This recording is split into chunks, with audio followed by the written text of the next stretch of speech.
नमस्कार साथियों, मैं कुशाल सोलंकी हिंदी व्याकरण कक्षा में आप सभी का हार्दिक अभिनंदन करता हूं। ठीक है दोस्तों, आज हम बात कर रहे हैं हमारे चिर परिचित टॉपिक समास की। ठीक है, पिछली कक्षा में हमने समास के बारे में सामान्य जानकारी ली और साथ ही साथ हमने हमारे दो समास के बारे में जानकारी ली। पढ़ते हैं आगे कि किस प्रकार हमारे अन्य समास जो है वो हमारे प्रयोग में आएंगे। तो आपका समय ज्यादा बर्बाद नहीं करते हुए आते हैं सीधे अपने हमारे मुद्दे पर। हमारा मुद्दा है क्या? समास। ठीक है, और इससे पहले कि हम बात करें तो हम बात करते हैं हमारे कल के समास की, जो हम पढ़ चुके हैं और हमारा दोहरान होगा। ठीक है, जो हम पढ़ चुके हैं, केवल एक छोटा सा रिमाइंडर कि हमने कल क्या पढ़ा, और बहुत आसानी से जल्दी जल्दी हमने ध्यान देना है कि हमने कल क्या पढ़ा। हमने कल पढ़ा दोस्तों, अगर मैं बात करूं अव्ययी भाव समास को हमने पढ़ा, और साथ ही हमने पढ़ा तत्पुरुष समास को। तत्पुरुष समास मतलब समास में हमने तत्पुरुष समास को पढ़ लिया और अव्ययी भाव समास को पढ़ लिया। ठीक है, अव्ययी भाव समास जिसमें पहला पद अव्यय हो सकता है, उपसर्ग हो सकता है, संज्ञा पद का आपके दोहरान हो सकता है। ठीक है, पहले पद को विशेषता दी जाएगी, विशेष महत्व दिया जाएगा। तो यहां पर हमें यह ध्यान देना है कि हमारा अव्ययी भाव समास जो है वो बनता है अव्यय पदों से। ठीक है, जिसमें आपको उदाहरण दिया था मैंने, ये देखिए, यथा योग्य। ठीक है, अब ये मेरा बन गया सामासिक शब्द और इसका विग्रह क्या हो जाएगा? योग्यता के अनुसार। योग्यता के अनुसार। फिर हमने बात की तत्पुरुष समास की। तत्पुरुष समास जिसमें कारक चिन्हों का लोप होता है।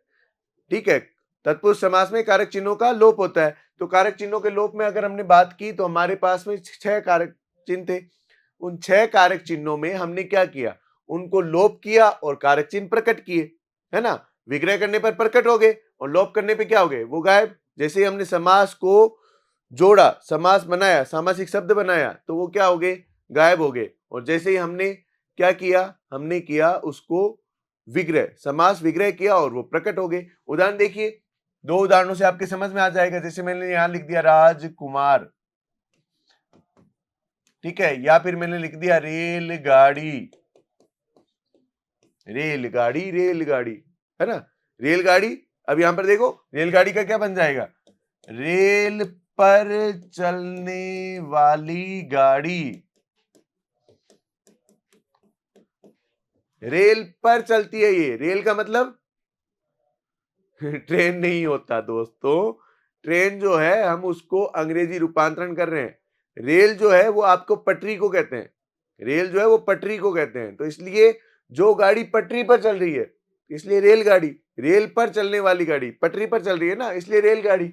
और देखिए राजकुमार, अब ये तो हो गई रेलगाड़ी। एक आप अगर देखिए, जब हम यात्री की गाड़ी की बात होती है, एक हमारी जो होती है मालगाड़ी। अगर मालगाड़ी भी आ जाए,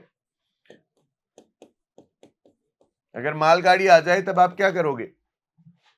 तत्पुरुष समास तो करोगे, लेकिन तत्पुरुष समास में इसमें विग्रह कैसे करोगे? विग्रह हम करेंगे सर ऐसे, माल के लिए गाड़ी। माल के लिए गाड़ी जो आ रही है वो उसको हम कहते हैं मालगाड़ी, जिसमें माल भरा जाता है। माल को लोडिंग और डीलोडिंग किया जाता है। माल को भरा जाता है, उतारा जाता है, खाली किया जाता है। तो वो तो होता है आपके मालगाड़ी। तो यहां पर देखिए के लिए आ गया। ठीक है, यहां पर क्या आ गया? पर। राजकुमार, तो राजा का कुमार। कुमार का मतलब पुत्र। ठीक है, अब यहां पर देखिए का। तो ये हमारे हो गए, देखो संबंध हो गया, ये अधिकरण हो गया, ये संप्रदान हो गया। ठीक है, तो यहां हम कह सकते हैं, क्या कह सकते हैं? कि तत्पुरुष समास में कारक चिन्हों का लोप होगा और अव्ययी भाव समास में पहला पद अव्यय हो सकता है, उपसर्ग हो सकते हैं, संज्ञा पद का दोहरान हो सकता है और क्रिया विशेषण पद का भी दोहरान हो सकता है। और वहां पर हमेशा कौन सा होगा? अव्ययी भाव समास। ठीक है दोस्तों, ये तो हमने जो हमने कल पढ़ा उसका हमने किया दोहरान। आते हैं आज हमारे भाग में कौन सा आ रहा है। आज हमारे भाग में आ रहा है, सबसे पहले बात हम करें तो कर्मधारय समास। ठीक है दोस्तों, कर्मधारय समास, नाम देखिए कर्मधारय। और अब इसमें हमें करना क्या है? अब इस समास में करना हमें यह है कि इसमें हमारे विशेषण और विशेष्य, विशेषण और विशेष्य होंगे। और साथ ही साथ अगर मैं बात करूं उपमेय और उपमान होंगे। सर क्या लिख दिया, हमें समझ ही नहीं आया।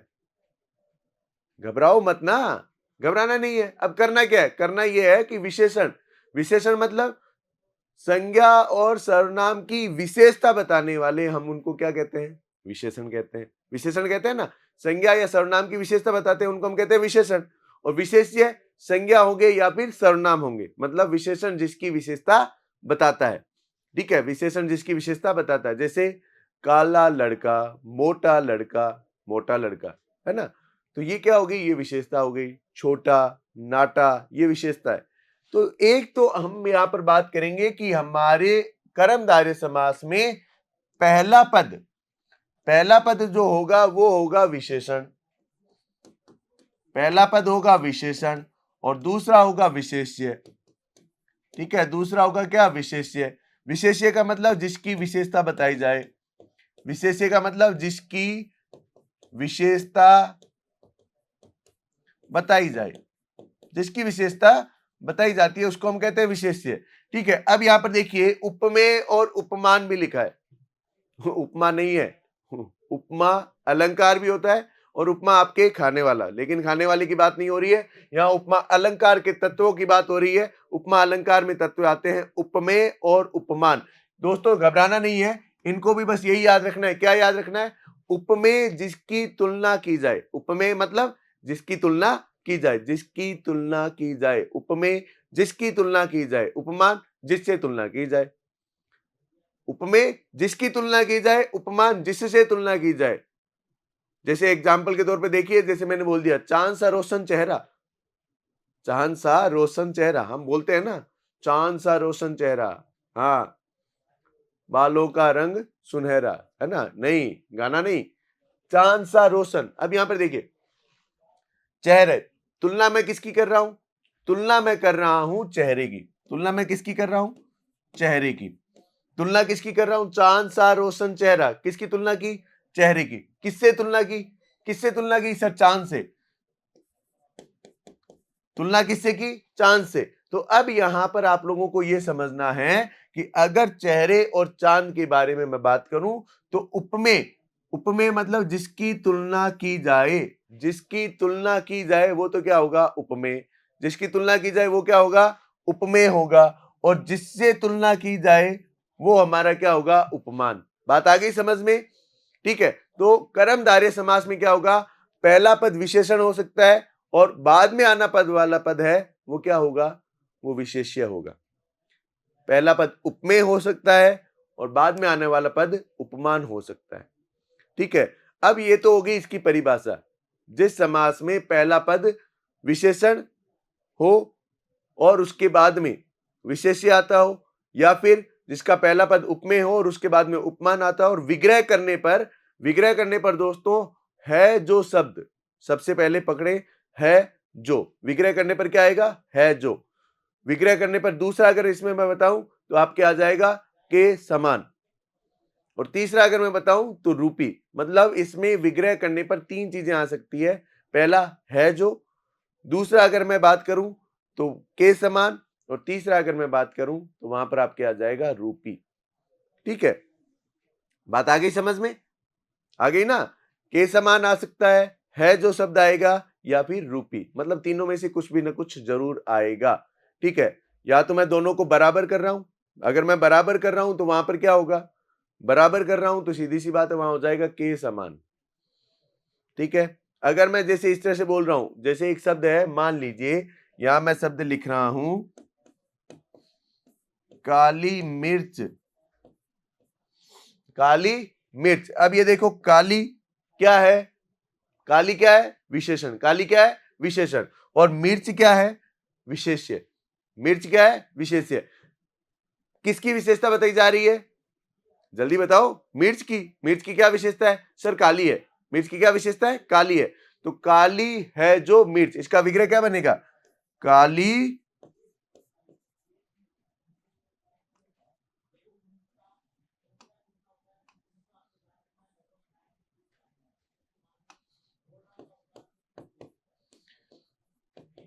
काली है जो मिर्च, उसको हम क्या कहेंगे, काली मिर्च। काली मिर्च काली है जो मिर्च, हरी है जो मिर्च, लाल है जो मिर्च, है ना। इसी तरह से अगर हम बात करें, देखिए महात्मा महान है जो आत्मा, महान है जो आत्मा, ठीक है। परमात्मा परम है जो आत्मा, परमात्मा परम है जो आत्मा, है ना। तो यहां पर हमें यही समझना है कि इसमें पहला पद विशेषण होगा और दूसरा विशेष्य होगा, दूसरा जिसकी विशेषता बताई जा रही है, ठीक है। अब इसी चीज को आप यूं समझ लीजिए, जैसे मैंने लिख दिया, क्या लिख दिया, मैंने लिखा कि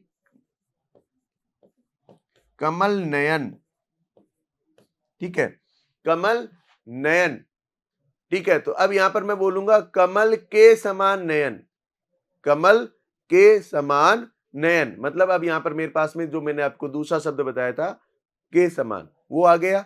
तो कमल के समान नयन, ठीक है। फिर अगर मैं लिख देता हूं भव सागर, भव सागर अगर लिख देता हूं तो क्या बनेगा, संसार रूपी सागर, संसार रूपी सागर, ठीक है दोस्तों। तो यहां पर हमारा भव सागर रूपी, तो तीसरा शब्द भी आ गया। तो यहां पर हमें यही समझना है कि विशेषण विशेष्य होगा, ठीक है, विशेषण विशेष्य होगा, उपमेय उपमान होगा, और उसके अलावा अगर हम बात करें तो हमारा होगा रूपी, ठीक है, ठीक है। तो यहां पर आपको ये ध्यान रखना है, विशेषण विशेष्य होगा तो है जो शब्द आएगा, ठीक है। उपमेय उपमान होगा तब आपके शब्द आ जाएगा के समान या फिर रूपी, ठीक है। देखते हैं उदाहरणों से, समझिए उदाहरण के माध्यम से क्या कह रहे हैं। देखिए पहले आपके सामने विशेषण और विशेष्य के उदाहरण, महापुरुष, ठीक है। अभी जैसे मैंने बताया था ना महात्मा, अब उसी प्रकार से महापुरुष क्या बनेगा, सर आपने बताया था महान है जो, महान है जो पुरुष, महान है जो पुरुष, ये क्या बन गया, महापुरुष, ठीक है। फिर देखो पीतांबर, पीतांबर, पीतांबर, ये ध्यान से शब्द याद रखना दिमाग में कि पीतांबर जो शब्द है ये, अगर इसमें बहुव्रीहि दिया हुआ है तब आपको बहुव्रीहि की तरफ जाना है, अगर बहुव्रीहि नहीं है तो आपके जाएगा किसमें, कर्मधारय में। विग्रह करने पर ही आपको पता चलेगा कि आप प्रयोग क्या ला रहे हैं, ठीक है। विग्रह करना है, विग्रह हम इसमें क्या करेंगे, देखो पीत, पीत का अर्थ होता है पीला, पीत का अर्थ क्या होता है, पीला, पीत का अर्थ पीला। और अंबर, अंबर यहां पर है आसमान नहीं, आसमान नहीं, आसमान का पर्यायवाची होता है, माना आपकी बात, मैंने आपकी बात मानी कि आसमान का पर्यायवाची होता है, लेकिन एक और है जिसका पर्यायवाची होता है, हाँ एक और है, बताओ जल्दी से किसका पर्यायवाची है। अंबर जो है अनेकार्थी शब्द है, अंबर अनेकार्थी मतलब एक से ज्यादा अर्थ रखता है, ठीक है। एक तो आसमान हो गया और दूसरा हो गया वस्त्र, कपड़े, ठीक है। वस्त्र के लिए प्रयुक्त होता है अंबर। तो यहां पर क्या बनेगा, पीला है जो अंबर, अंबर मतलब वस्त्र, ठीक है। तो हम लिखेंगे यहां पर पीला है जो अंबर, और अंबर के आगे मैंने कर दिए ब्रैकेट में वस्त्र, ठीक है। अब यहां पर आपको ये याद रखना है कि पीला है जो अंबर, अगर हम कर रहे हैं है जो अंबर कर रहे हैं तब तो हो जाएगा क्या, कर्मधारय। लेकिन अगर मैं बोल रहा हूं पीले हैं अंबर जिसके, वस्त्र जिसके, अर्थात श्री कृष्ण, तो बहुव्रीहि, ठीक है। तो यहां पर उसके बारे में भी हम चर्चा करते रहेंगे। आगे बढ़ते हैं, इसके उदाहरण हमें और क्या कहते हैं। इसके उदाहरण अब हमें कह रहे हैं, अब हमारे सामने है उपमेय और उपमान, उपमेय और उपमान की अब यहां पर बात होती, मतलब यहां पर विग्रह करने पर या तो के समान शब्द आएगा, विग्रह करने पर या तो के समान शब्द आएगा या फिर हमारे रूपी शब्द आएगा, ठीक है। या तो हमारा के समान शब्द आएगा या फिर रूपी शब्द आएगा। तो अब हमें करना क्या है, अब हमें ये करना है कि अब हमें इससे बदलना है, ठीक है। तो बदलना है, कैसे बदलेंगे, देखिए उदाहरण से, चंद्रवदन, चंद्र वदन, वदन कहते हैं मुख को, ठीक है, वदन कहते हैं मुख को, वदन हो तब तो होगा मुख, और अगर यहीं पर बदन बीच में देखो हल्की सी लाइन लगाई तो ये बन जाएगा आपका शरीर। परिवर्तन देखो, ये तो होता है मुख, ये बन गया शरीर, ठीक है। तो इसलिए कहते हैं हिंदी की बिंदी भी बोलती है। अंग्रेजी में आपके शब्द चुप हो जाते हैं, हिंदी की बिंदी भी बोलती है, साइलेंट होते हैं ना अंग्रेजी में वर्ड। तो अब यहां पर देखिए चंद्रवदन, ठीक है, तो हमारा क्या बनेगा, यहां पर ये बनेगा चंद्र के समान वदन, वदन मतलब मुख, चंद्र के समान जिसका मुख है, ठीक है। फिर देखो कमल नयन, इसके बारे में मैंने अभी आपको उदाहरण के माध्यम से समझाया था। उत्तर बोलिए क्या लिखूं, ठीक है, एकदम सही बताया, कमल के समान नयन। विद्याधन, अब विद्या के समान धन नहीं आएगा, विद्या के समान धन नहीं आएगा, अब यहां आएगा विद्या रूपी धन, विद्या, विद्या रूपी धन, अब यहां पर ये आएगा विद्या रूपी धन, ठीक है। वो सुना है ना आपने, प्रेम रतन धन पायो, प्रेम रतन धन पायो, सुना होगा ना प्रेम रतन, प्रेम रतन धन पायो, हम बोलते हैं ना, गाना भी है, प्रेम रतन धन पायो। तो यहां पर प्रेम रतन में क्या आएगा, प्रेम के समान रतन नहीं, प्रेम रूपी रतन, ठीक है, प्रेम रूपी रतन। और यहां पर समास का नाम पूछा जाए तो कर्मधारय समास, समास का नाम पूछा जाए तो कर्मधारय समास। अब आते हैं हमारे उस समास पर जिसमें निश्चित तौर पर आप जो है वो देखते ही पहचान लोगे कि हमें करना क्या है, ठीक है। मैं बात कर रहा हूं हमारे अगले समास जिसका नाम है द्विगु समास।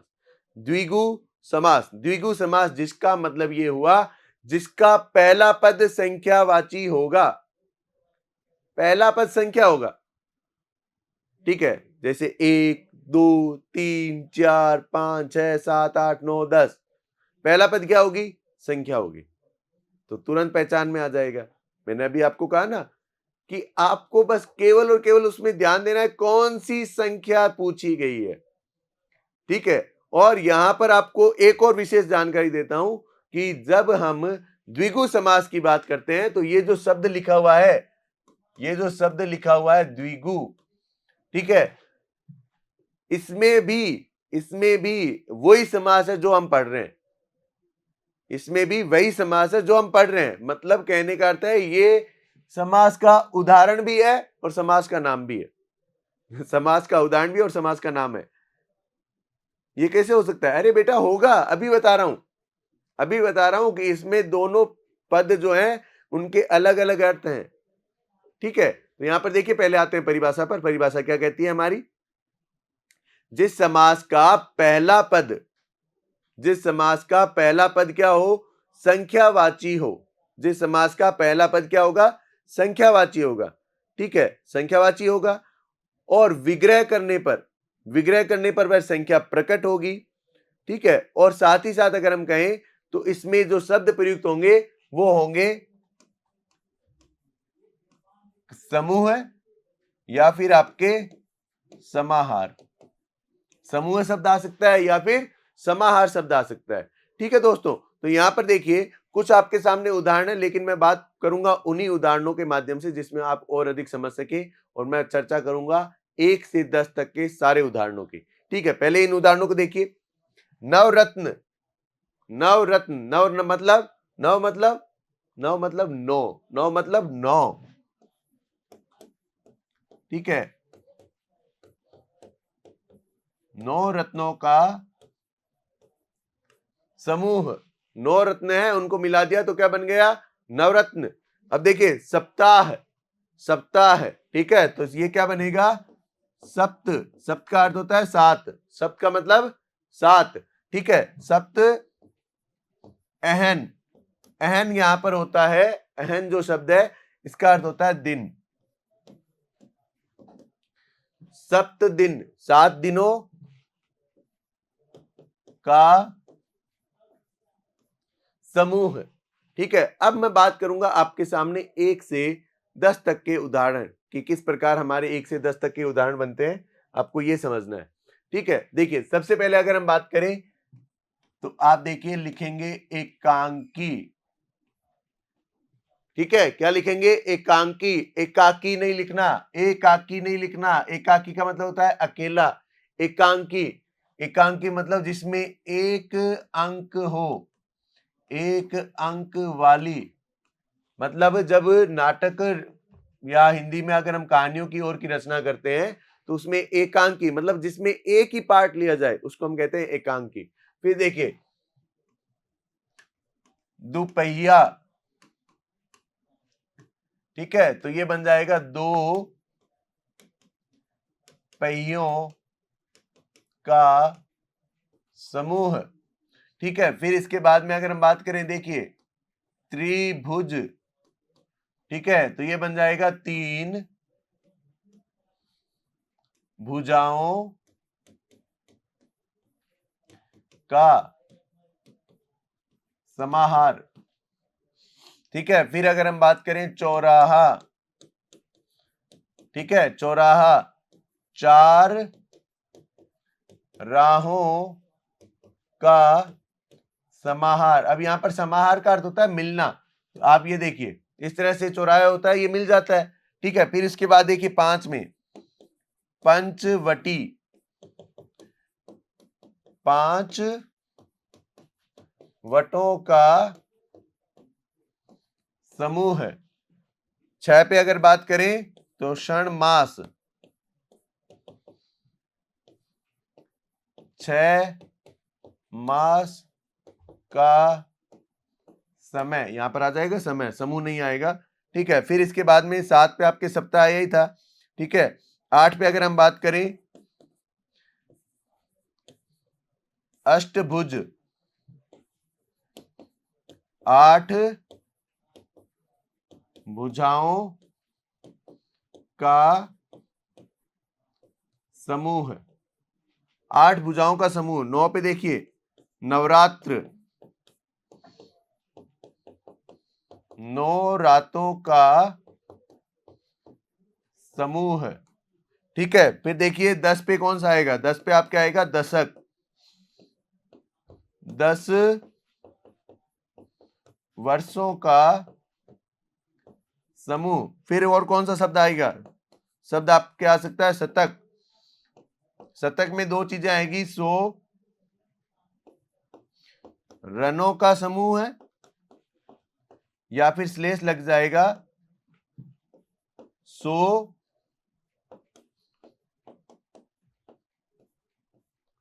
वर्षों का समूह है। अगर किसी के पास किसी ने 100 वर्ष का जीवन हो गया, किसी के 100 वर्ष का जीवन हो गया तो वो क्या बन जाएगा, 100 वर्ष का जीवन होते ही वो क्या बन जाएगा, शतक, ठीक है। अगर कोई 100 रन बना रहा है, विराट कोहली ने आज शतक मारा, शतक मारा का मतलब यहां पर उसकी आयु शतक नहीं हो गई, ठीक है, वो बन गया क्या, जिसने 100 रन बनाए। इसी प्रकार के एक शब्द आता है शताब्दी, शताब्दी में क्या होगा, 100 अब्दों का समूह है, मतलब 100 वर्षों का समूह है। तो यहां पर आपके आता है द्विगु समास का अंत। आगे बढ़ते हैं, फिर आते हैं हमारे द्वंद्व समास पर, ठीक है। हमारा द्वंद्व समास, द्वंद्व, द्वंद्व, अरे सर आपने एक बात कही थी वो तो भूल गए। हाँ याद आई, आपने कहा था कि द्विगु में भी ये समास है, जो नाम है वो भी है, तो बता देता हूं कि उसमें क्या है। देखिए उसमें है आपके जो शब्द है द्विगु, उसमें हमारे अगर हम बात करें हमारा द्विगु शब्द है, ठीक है। द्विगु का अर्थ होता है, देखिए द्वि का अर्थ होता है दो, ठीक है, और ये जो ये वर्ड लिखा हुआ है, गु वर्ड लिखा जो है, इसका अर्थ होता है गाय, ठीक है। तो इसका क्या बन जाएगा विग्रह, दो गायों का समूह है, या दो गायों का समूह जो है वो हमारा क्या होगा, द्विगु। तो आ गया ना, समास में भी, समास में भी उदाहरण छुपा है, समास में भी उदाहरण छुपा है, ठीक है। फिर हम बात कर रहे थे हमारे समास, कौन सा समास, द्वंद्व समास। द्वंद्व समास में दोनों पद की प्रधानता होगी, दोनों पद की प्रधानता होगी, मतलब इधर वाला पद है वो भी इंपॉर्टेंट है, ये वाला पद है वो भी इंपॉर्टेंट है। इसमें ज्यादातर जो शब्द होंगे वो एक दूसरे के विपरीत आते हैं, विपरीत मतलब जिनमें लिंग परिवर्तित भी रह सकता है, ठीक है। फिर इसके बाद अगर हम बात करें, इसके बाद अगर हम बात करें तो आप इसमें यह भी देख सकते हैं कि जब हम इनका विग्रह करेंगे, ठीक है, तो बीच में और, या और अथवा ये शब्द आ सकते हैं, या तो और आ सकता है या आ सकता है, अन्यथा अथवा आ सकता है। ठीक है, तो अब हमें यह देखना है कि इसमें और कहां आ सकता है, या कहां आ सकता है, अथवा कहां आ सकता है। तो इसमें देखिए क्या करना है, जो चीज समूह के रूप में मेरे सामने उपस्थित हो सके। ठीक है, जैसे मैंने बोला पापा मम्मी, मैं पापा को भी बुला सकता हूं, मम्मी को भी बुला सकता हूं, दोनों एक साथ मेरे सामने आ सकते हैं। हाँ, सही कह रहे हो, दोनों एक साथ सामने आ गए तो रिजल्ट बनेगा। क्या रिजल्ट बनेगा? रिजल्ट ये बनेगा कि आपने अपनी पढ़ाई क्यों नहीं की। फिर मम्मी प्रश्न करेगी, पापा जो है डांट लगाएंगे, पापा डांट लगाएंगे, मम्मी डांट लगाएंगे। ये होगा कब? मम्मी और पापा सामूहिक रूप से एक साथ हमारे सामने मौजूद हो गए तब, है ना। तो अब यहां पर देखिए, दाल चावल, दाल और चावल, मैं दाल अलग कटोरी में ले सकता हूं, चावल अलग कटोरी में ले सकता हूं। तो ये क्या हुआ? ये हो गया, ये हो गया मेरा यहां पर और का रूप में आना। ठीक है, फिर अगर मैं बात करूं खीर पूड़ी, खीर और पूड़ी, क्या हुआ? मुंह में पानी आ रहा है? अरे पानी नहीं लाना, मैं खाने की चीजों की बात कर रहा हूं, लेकिन आपको मुंह में पानी नहीं लाना। ठीक है, पानी नहीं लाना। चलो ठीक है, खाने की बात नहीं करते। अब हम बात करते हैं जहां पर दो में से एक चीज, मतलब एक आपके सामने मौजूद हो सके, एक समय में एक ही जना मौजूद हो सके, दोनों एक साथ नहीं। जैसे उदाहरण के रूप में अगर हम बात करें दिन रात, तो दिन होगा अथवा रात होगी, या तो दिन हो सकता है या फिर रात हो सकती है, दोनों एक साथ नहीं हो सकते। धर्म अधर्म, धर्म या अधर्म हो सकता है, या तो धर्म हो सकता है या फिर अधर्म हो सकता है। ठीक है, फिर अगर मैं बात करूं तो लाभ हानि, या तो लाभ हो सकता है आपको या फिर हानि हो सकती है। तो इन जगह पर आपको थोड़ा ध्यान देना है। ठीक है, आते हैं उदाहरणों पर। देखिए उदाहरण क्या कहता है, रात दिन, अभी बताया था क्या आएगा। ठीक है, यहां पर आएगा रात अथवा दिन। ज्यादातर आपको किताबों में जो देखने को मिलेगा, उसमें आपको ये जो बारीकी मैंने अभी बताई है ये नहीं देखने को मिलेगी। रात दिन का विग्रह जो है वो रात और दिन के रूप में किया हुआ मिलेगा। ठीक है, और हम बोलते भी हैं सर मैं रात दिन पढ़ता हूं, या दिन रात पढ़ता हूं, दिन और रात पढ़ता हूं। नहीं, मैं या तो दिन में पढ़ता हूं या फिर रात में पढ़ता हूं। ठीक है, फिर यह बन सकता है मैं दिन में भी पढ़ता हूं और रात में भी पढ़ता हूं। और यहां पर जो है ये यहां पर अलग रूप में प्रयुक्त हुआ है वाक्य में जब मैंने किया है। ठीक है, तो अब यहां पर आपकी क्या है, रात दिन, रात अथवा दिन, रात या दिन। लेकिन कई स्थानों पर रात और दिन के रूप में भी इसका विग्रह किया हुआ है, तो वो विग्रह भी सही माना गया है। आपको चिंतित नहीं होना है, लेकिन ध्यान ये रखना है कि जो चीजें एक साथ मौजूद हो सके, समूह के रूप में आपके सामने आ सके, वहां पर हमारा क्या आना चाहिए, और। ठीक है, देखिए दूसरा उदाहरण, सीताराम, क्या आएगा बताओ? सीता या राम, सीता अथवा राम, या राम और सीता, या सीता और राम? बताओ, राम और सीता बोलूं या सीता और राम बोलूं? सर सीता और राम बोलना है, क्योंकि जो पहले पद रहेगा वो उसी जगह पे रहेगा, चेंज नहीं करना है। तो क्या आएगा, सीता और राम, सीता और राम। ठीक है, आगे बात समझ में। चलते हैं अब हमारे अंतिम समास, समास में अंतिम समास और सबसे महत्वपूर्ण समास। ठीक है, देखिए कौन सा है, सही पहचाना, बहुव्रीहि समास, सबसे महत्वपूर्ण समास। ठीक है, अगर आपके प्रश्न जो है बहुविकल्प वाले हैं, और अगर उसमें बहुव्रीहि, अगर उसमें विकल्प दिया हुआ है, और अगर वहां पर ऐसे शब्द हैं जिसमें बहुव्रीहि बनने के तीसरे अर्थ आते हैं, तो निश्चित तौर पर बहुव्रीहि को ही चुना जाएगा। ठीक है, बाकी समास गौण रूप में आएंगे। लेकिन अगर वहां पर डायरेक्ट दिख रहा है कि हाँ बहुव्रीहि नहीं है और जो समास पूछा गया वही है, ठीक है, तो फिर आपको उसमें वही उत्तर देना है। ठीक है, आते हैं अब यहां पर, देखिए क्या कहते हैं, ये कह रहा है कि ना तो मेरा पहला पद प्रधान होगा, ना ही दूसरा पद प्रधान होगा, तीसरा पद निकलेगा। बात आई समझ में? ना तो पहला पद, अभी तक हम क्या कर रहे थे, पहला पद प्रधान। अब पहले पद में कौन प्रधान था? अव्ययी भाव समास, केवल सिंगल। दूसरा पद प्रधान, दूसरे पद में कौन कौन प्रधान थे ध्यान रखें, कर्मधारय में, द्विगु में, द्वंद्व में, तत्पुरुष में। 4 तत्पुरुष, कर्मधारय, द्विगु और द्विगु तक। ठीक है। द्वंद्व समास जिसमें दोनों को इंपॉर्टेंस दी जाए, जिसमें दोनों को इंपॉर्टेंस दी जाए। और बहुवी कहता मैं तो दोनों को इंपॉर्टेंस नहीं देता, छोड़ो, मुझे मतलब नहीं है दोनों से, मेरे लिए तो तीसरा अर्थ निकलना चाहिए, तीसरा अर्थ निकलना चाहिए। तीसरा अर्थ आएगा तो ही मैं हूं, नहीं तो नहीं है। मुझे नहीं है मतलब, ना तो इसके मतलब ना उससे मतलब, मैं अपना तीसरा अर्थ लेकर आऊंगा, ये बात ये कहता है। ठीक है। तो अब इसमें आपको क्या ध्यान देना है, देखो, ना तो पहला पद ना दूसरा पद, तीसरा पद बनेगा और उसकी महानता होगी। तो मतलब ये हो गया कि इसमें हमें ये ध्यान देना है, ना तो पहला पद होगा ना दूसरा पद होगा, ये तीसरा अर्थ बनेगा, उसकी इंपॉर्टेंस होगी। और साथ ही साथ अगर हम बात करें तो इसमें विग्रह करने पर हमारे है जिसका ये शब्द आएगा, है जिसका, है जिसके। ठीक है। विग्रह करने पर ऐसे शब्द आएंगे, तो ये दिमाग में ध्यान रखना, दिमाग में ध्यान रखना कि है जिसका, है जिसके शब्द आ रहा है तब तो बहुव्रीहि है, जो शब्द आ रहा है तब क्या है, कर्मधारय है। ठीक है। तो अब बनाते हैं हमारे इसके शब्दों को कि किस प्रकार हमारे इसके शब्द जो है वो विग्रह में भी जा रहे हैं और विग्रह से शब्द जो है वो हमारे पास में भी बन रहे हैं। ठीक है। देखिए तीसरा अर्थ भी निकलेगा, घनश्याम।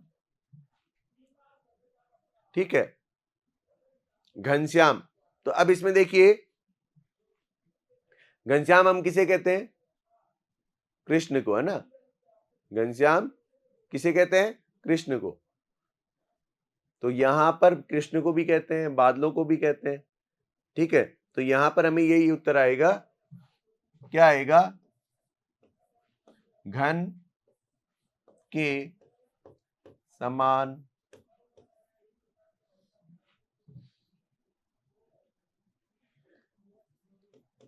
श्याम, घन के समान श्याम, या घन है जिसके समान अर्थात श्याम कृष्ण, घन है जिसके समान अर्थात श्याम कृष्ण। ठीक है। या घन है काले जिसके समान अर्थात कृष्ण। ठीक है। फिर इसके बाद में अगर हम बात करें गजानन, गजानन, गजानन में क्या आएगा, गज के समान आनन, आनन कहते हैं मुख को, आनन है जिसका, गज के समान आनन है जिसका। तीसरा अर्थ आना चाहिए, तीसरा अर्थ क्या आया, गणेश जी। हाँ एकदम सही बताया, गणेश जी आया ना तीसरा अर्थ, गज के समान आनन है जिसका, गणेश जी। ठीक है। आप एक उदाहरण और देखो, यहां पर देखो, यहां मैंने लिखा दशानन। ठीक है। अब दशानन में क्या बनेगा, दस है आनन, दस है आनन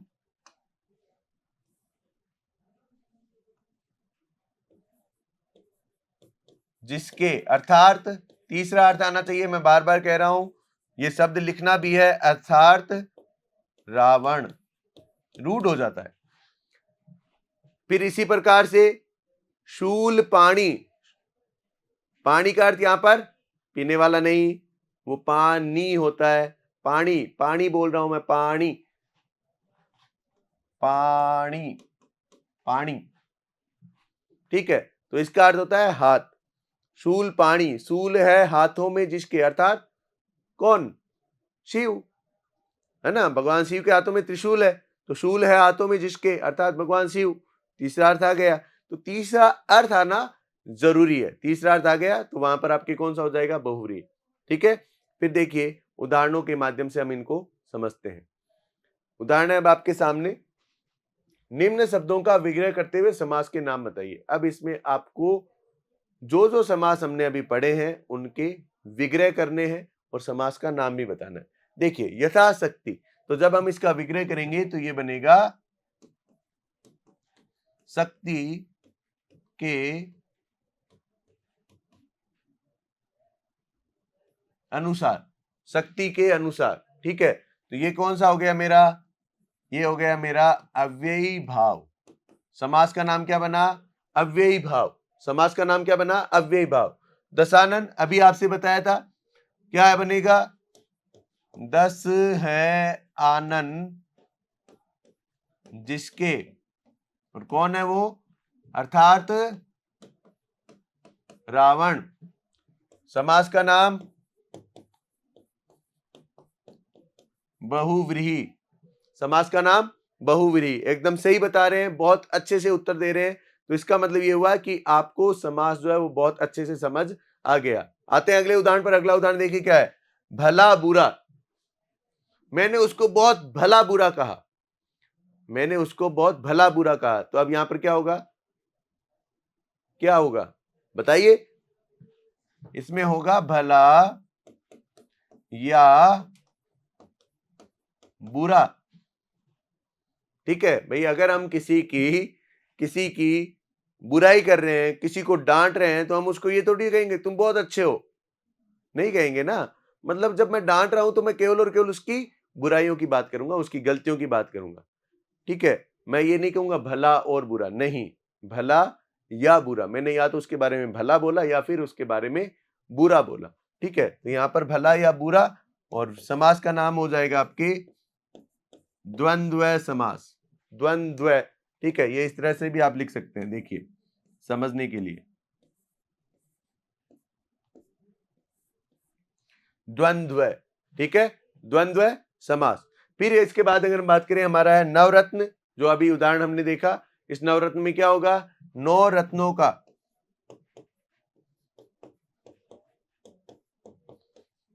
9 रत्नों का समूह। अगर हम बात करें, नवरत्न जो है वो किसके दरबार में थे? किसके दरबार में थे? नवरत्न जो है वो अकबर के दरबार में थे। मतलब 9 अलग अलग विशिष्ट योग्यता रखने वाले मंत्री थे।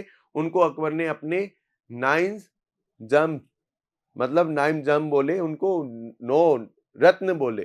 ठीक है, तो अब यहां पर देखिए नव रत्न। ठीक है, तो यहां पर नव आ गया, संख्या आ गई। संख्या आती कौन सा हो गया? संख्या आती हो गया आपके द्विगु। द्विगु समास। अब आगे देखते हैं उदाहरण, दूसरे और अन्य उदाहरण। वो उदाहरण हमें क्या कह रहे हैं, देखिए। नील कमल। नील कमल, तो देखिए क्या बनेगा? ये बनेगा सर, ये बनेगा नीला है जो कमल। और अगर है जो, देखो कमल की क्या कर रहा हूं मैं? विशेषता बता रहा हूं। कमल की मैंने क्या बताई? विशेषता बताई। तो अब यहां पर क्या करूंगा मैं? यहां पर लिखूंगा सर कर्मधारय।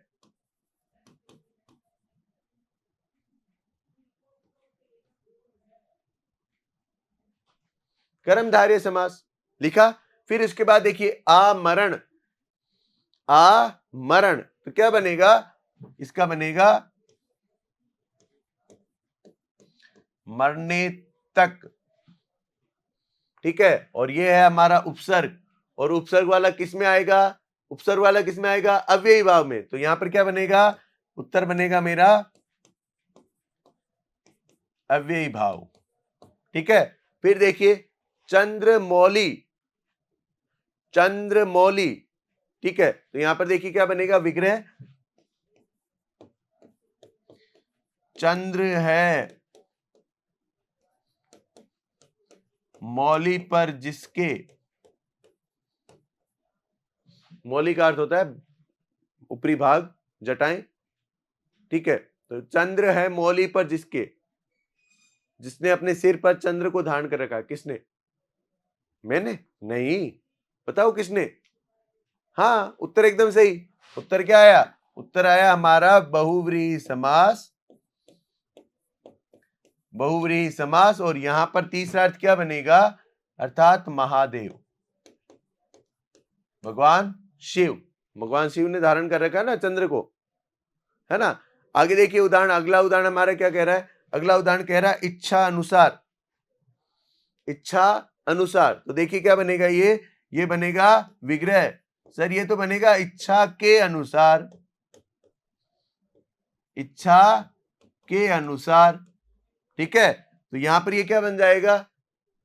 ये बन जाएगा सर मेरा तत्पुरुष समास। इच्छा अनुसार। ठीक है, ये क्या बन गया मेरा? तत्पुरुष समास। फिर इसके बाद देखिए अन्य उदाहरण। अन्य उदाहरणों में और अधिक स्पष्ट हो जाएगा कि हमें समास जो है वो किस प्रकार एकदम अच्छे लगने लगे हैं। हम उत्तर उनका बहुत जल्दी से और आसानी से दे रहे हैं। ठीक है, देखिए जीवन पर्यंत, जीवन पर्यंत, उम्र भर, जीवन है जब तक, तो यहां पर क्या बन जाएगा, जीवन है जब तक, मतलब ये हो गया मेरा अव्ययी भाव समास। ठीक है, अव्ययी भाव समास हो गया। फिर इसके बाद अगर हम बात करें, देखो तिलकुटा, तिलकुटा सुना है, तिलकुटा, तिलकुटा, अरे बनती है ना आपके गजक, रेवड़ियां, और ये जो रेवड़ी और बनते हैं, गजक बनती है, ये बनती किससे, तिल को कूटने के बाद ही तो बनती है।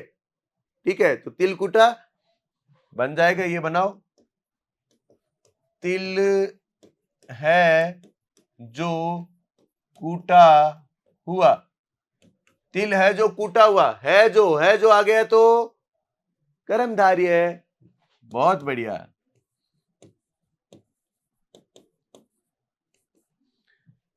ठीक है, कपड़ छान, कपड़ छान, कपड़ का यहां पर क्या बनेगा, कपड़ा। ठीक है, तो यहां पर ये क्या बन जाएगा, देखो ये बनेगा कपड़े से छाना हुआ, कपड़े से छाना हुआ, कपड़े के द्वारा छाना हुआ, तो तत्पुरुष, कारक की विभक्ति आ गई, तत्पुरुष समास। ठीक है, फिर अंतिम इसमें बात देखिए, लक्ष्य भ्रष्ट, तो ये क्या बनेगा, लक्ष्य से भ्रष्ट, भ्रष्ट का मतलब भटका हुआ, यहां पर से भी दोबारा आ रहा है, यहां भी से है, यहां भी से है, ये तत्पुरुष कौन सा हुआ, ये तो हुआ सर करण तत्पुरुष। ठीक है, ये करण हुआ, तो ये कौन सा होगा सर, ये होगा अपादान, ये कौन सा हुआ, अपादान तत्पुरुष। ठीक है, फिर नीचे देखिए षणमुख, षणमुख में क्या होगा, षणमुख में होगा सर समास तो होगा बहुव्रीहि, समास कौन सा होगा, बहुव्रीहि। बहुव्रीहि क्यों होगा सर, ये होगा 6 मुख हैं जिसके, 6 मुख हैं जिसके, अर्थात 6 मुख, 6 मुख नहीं होते, अरे होते हैं बेटा, 6 मुख होते हैं। देखो सीधी सी समझो, एक मुख हमारे तो आप लोग देख रही हो, 10 मुख किसके हैं, रावण के, सही बताया ना, 10 मुख किसके हैं, रावण के। अब 4 मुख ब्रह्मा जी, 4 मुख किसके हैं, ब्रह्मा जी के, है ना, है ना। 5 मुखी के हनुमान जी भी देखे होंगे, 5 मुखी देखे हैं। ठीक है, अब अगर आपकी बात आए 6 मुख, तो आप देखिए गणेश जी के बड़े भाई, शिव जी के बड़े बेटे कौन है, नाम नहीं पता, अरे शिव जी के बड़े बेटे, महादेव के बड़े पुत्र, अरे बेटा जी देखो, ये है उनका नाम कार्तिकेय,